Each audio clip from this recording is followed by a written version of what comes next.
students, how are you all?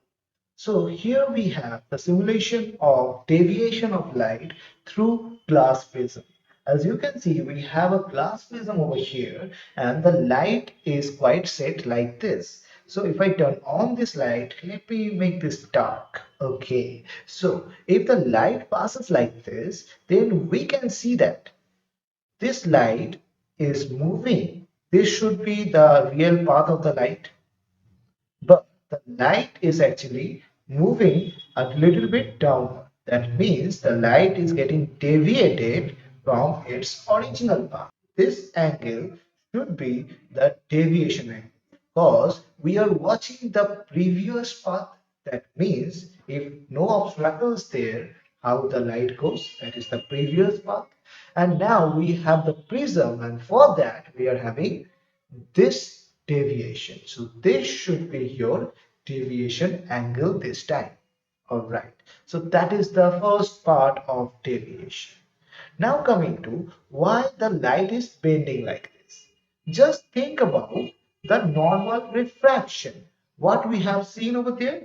Let me show it like this. If the light fall like this, then we have noticed that some deviation occurred. Light should goes like this, but it's bent away. So similar thing is happening in this case also. As you can see, if I rotate this one and move it in its previous path, then you can see that what should be the normal? The normal is always perpendicular to the plane. Right now, this is your incidental angle and this is your refractive angle. And that is the first one. So I1. Similarly, you can also draw another normal over here, that is your incidental angle when you coming from glass to air. This is the glass to this black portion is air. So this is the second step while you are coming with incidental angle R2 and emerging angle I2. So you are moving from glass to air in second part. So just like the glass slab, in here also two cases arising. First from air to glass, then from glass to air. Rare to denser, then denser to rare.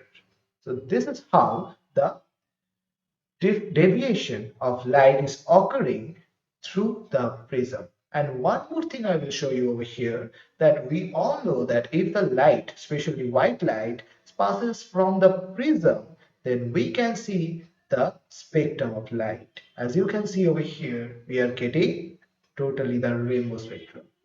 So that is the issue over here. Now we are going to do it mathematically. So as you can see over here, we are having the same diagram of prism and the deviation of ray through it. All right, let me mark first of all the main light. If the prism is not present over here, that means for no obstacle, the light must goes like this. But it is not going like that. It is having some deviation. So this is your deviation of light from here to here.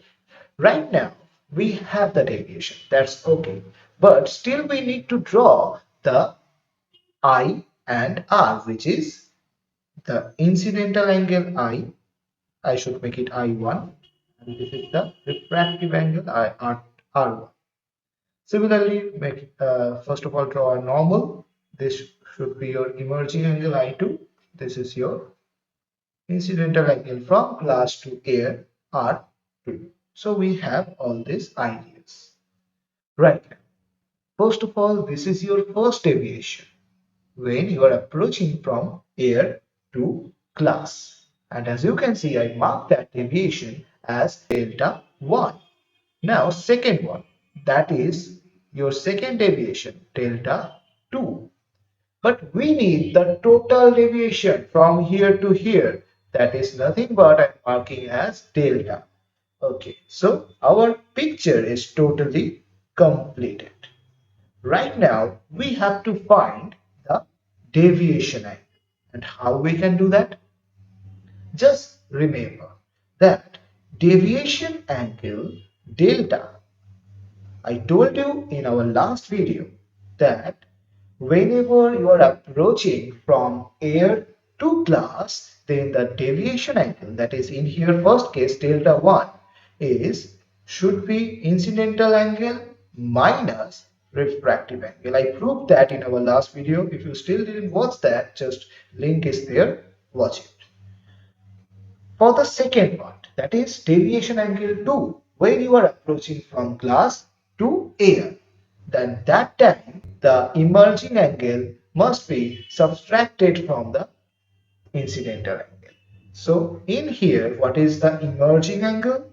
That is I2, and that should be subtracted from the incidental angle. In this case, it is R2. So we got delta 1 and delta 2. All we know that if we add that delta 1 and delta 2, we will get the whole deviation, which is delta. Alright, so let me do that first. I1 minus R1 plus I2 minus R2. So all we got the arrangement. Now we have to do it more simple over here. So I'm writing the I's together and with subtraction sign the I bracket together. Alright. So this is your final relation. And as you can see, if this prism having the vertex angle as A, so R1 plus R2 must be equal to A. That means I1 plus I2 can be subtracted by A. We are placing that A instead of I1 and I2. Now, one more question will come from here, that what should be the condition for minimum deviation? That means how or in which angle, if I incident the light, the deviation will be minimum. So, and for that, the formula is I1, I mean the condition is I1 must be equal to I2. So, I am writing instead of these two as I only. So if I put that in the given equation, I'm just putting that in the equation number 1. This is equation number 1. So we are getting 2I minus A. And this is the condition for minimum deviation, where with some graph, you can also show this one. This is the graph of minimum deviation, where this point is the delta m, that is minimum deviation, where this y-axis denoting the angle of deviation and the x-axis denoting the angle of incidence. So this is all about the deviation of light through glass prism.